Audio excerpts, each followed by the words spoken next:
বিবি বলেন স্বামী রে, স্বামী রে, আমাদের তো কোনো ধরনের কাপড় নাই, ও স্বামী গো কোন কাপড় দিয়ে আমরা নামাজ আদায় করব? হযরতে আব্দুল্লাহ আনসারী বলেন বিবি রে, তুই সবর কর, সবর কর, আমার আল্লাহ সব কিছু বাস করে দিবে। আজকে হয়তো আমরা মুসলমান, আমাদের সুটকেসের মাধ্যমে কাপড়, আমাদের আলমারির মাধ্যমে কাপড়, তারপরে কিন্তু আমরা নামাজ আদায় করি না। জোরে বলার কথা ঠিক কিনা? তারপরেও কিন্তু নামাজ আদায় করি না রে বাবা রে। বাবা গো, বড় দুঃখের সাথে বলতেছি রে বাবা, আজকে মুসলমানের এত নির্যাতন কেন রে বাবা? এটার কারণ একটা, আমরা নামাজ আদায় করি না। নামাজ যদি আমরা টাইম মতন আদায় করি, আমার নবী বলেছেন তোমাদের দুনিয়ার কোনো ধরনের আপদ বিপদ তোমাদেরকে পাইবে না।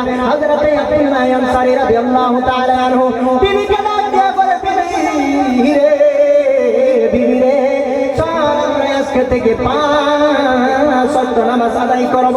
হযরতে আব্দুল্লাহ আনসারী রাদিয়াল্লাহু তাআলা আনহু সঙ্গে সঙ্গে বিবিকে বললেন, বিবি রে, ঘরের মাধ্যমে একটা গর্ত খুঁদি, ঘরের ভিতরে একটা গর্ত খুঁজলেন। এত বড় গর্ত, সেই গর্তের ভিতরে মানুষ যদি বসে থাকে, মানুষ আসে না, নাই গম পাওয়া যায় না, গম পাওয়া যায় না, মানুষ আসে না, নাই গম পাওয়া যায় না। হযরতে আব্দুল্লাহ রাদিয়াল্লাহু তাআলা আনহু গভীর মনটা লাগে শুনে না। এই যুবক ভাই বন্ধুরা আমার, তোমাদেরকে বলতেছি, পায়ে ধরে বলি রে যুবক, এদিক সেদিক ঘোরাফেরা না করে জান্নাতের বাগানের ভিতরে এসে যাও।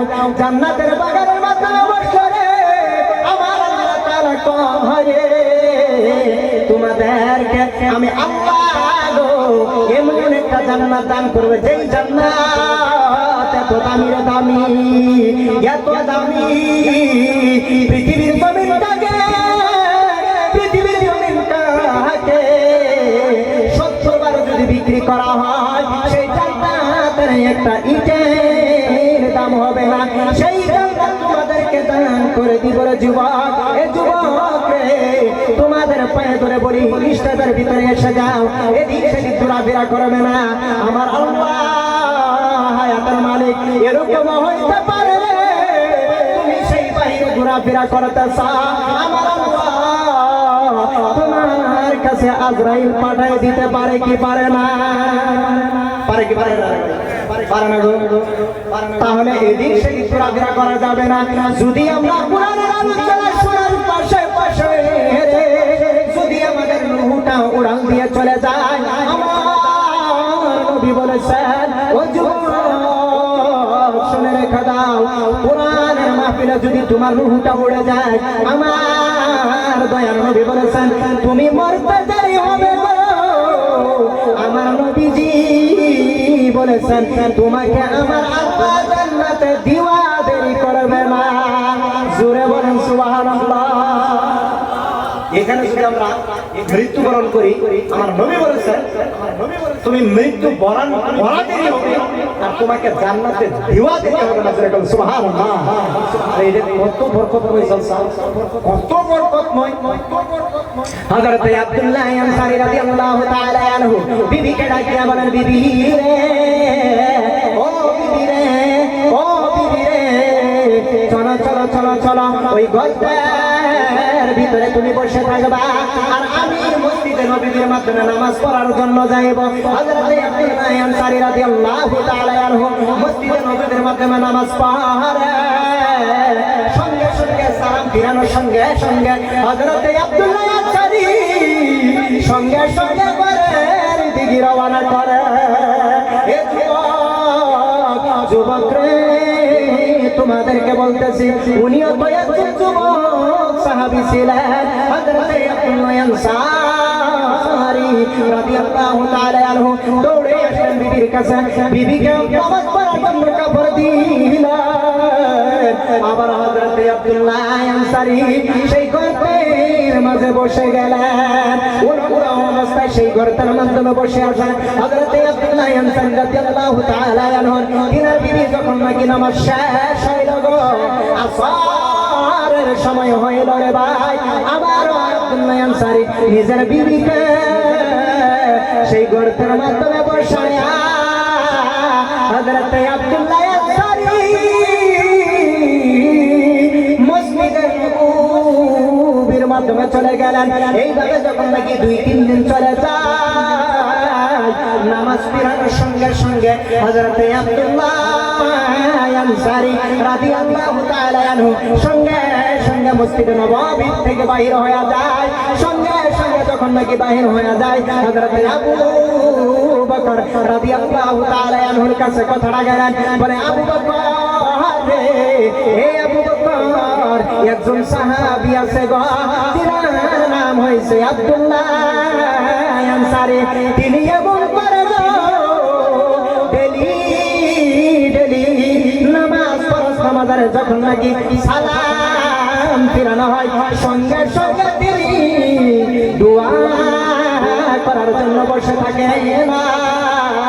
সঙ্গে সঙ্গে তিনি বাড়ির দিকে রওনা করেন। বলে কেন কেন কেন কেন এরকম কেন করেন?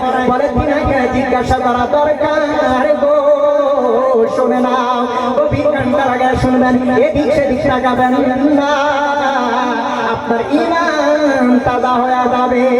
হযরত আব্দুল্লাহ আনসারী রাদিয়াল্লাহু তাআলা আনহু যখন নাকি আরেকদিনও এরকম কাণ্ড করলেন, আল্লাহর নবীর কাছে কথাটা পৌঁছে গেলেন।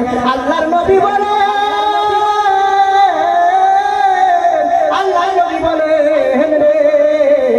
চলো গো, আমরা সবাই আব্দুল্লাহ আনসারীর বাড়ির মাধ্যমে যাই, যাইয়া দেখি তিনি কেন চলে যায়।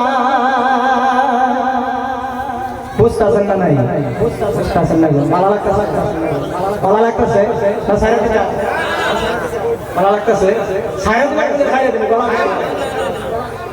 ইনশাআল্লাহ সবাই বলে আল্লাহু আকবার।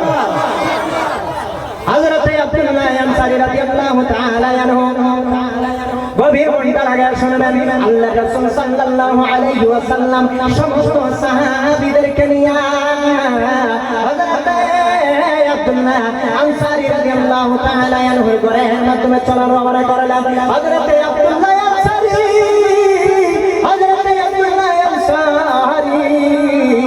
তিনার ঘরের মাধ্যমে গেলেন। নবী আমার যাইয়া একবার সালাম দেয়, আসসালামু আলাইকুম, আবার সালাম দেয়, আসসালামু আলাইকুম, কোনো জবাব নাই, আবার সালাম দেয়, আসসালামু আলাইকুম, কোনো ধরনের জবাব নাই।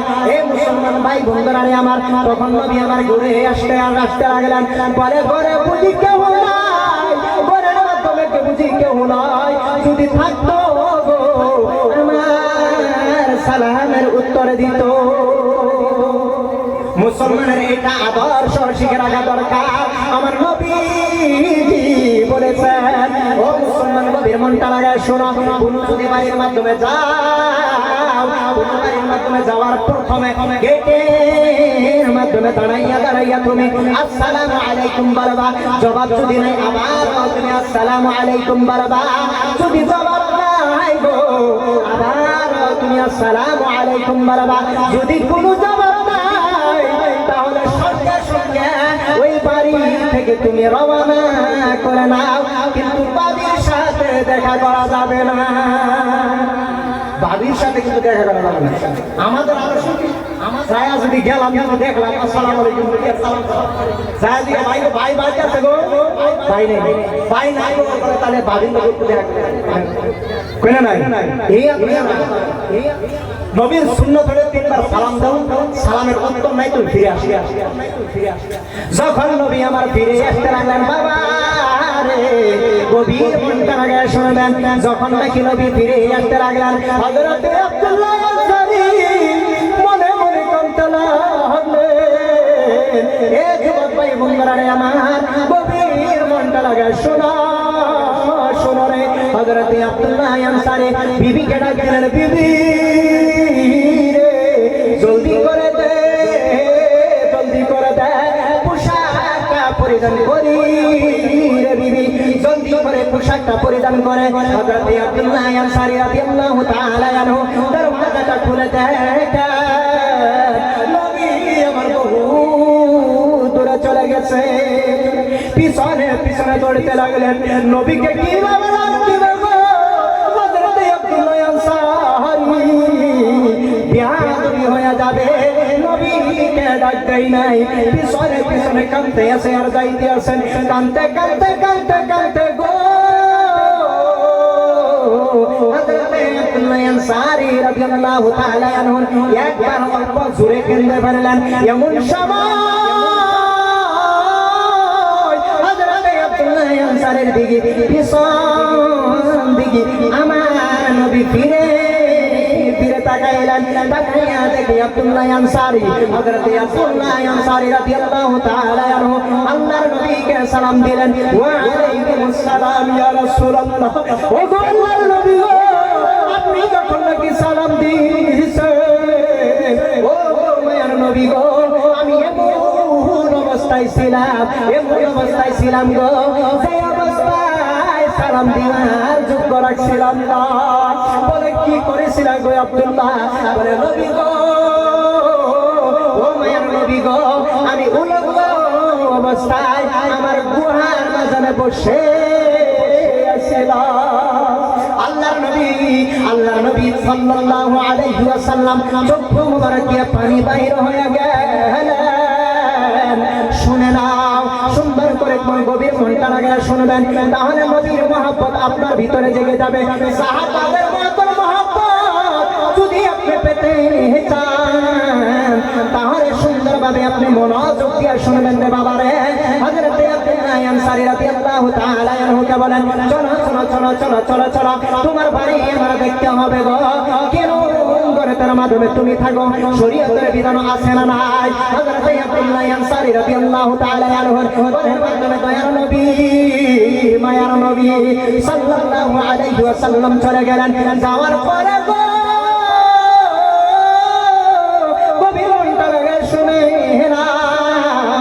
জেনে নাও, আল্লাহর রাসূল সাল্লাল্লাহু আলাইহি ওয়াসাল্লাম যখন নাকি হযরতে আব্দুল্লাহ আনসারী রাদিয়াল্লাহু তাআলা আনহুর ঘরের মাধ্যমে চলে গেলেন, ওই গর্তটা দেখে গো আল্লাহর নবীর চক্ষু দিয়ে পানি বাইর হয়ে গেছে।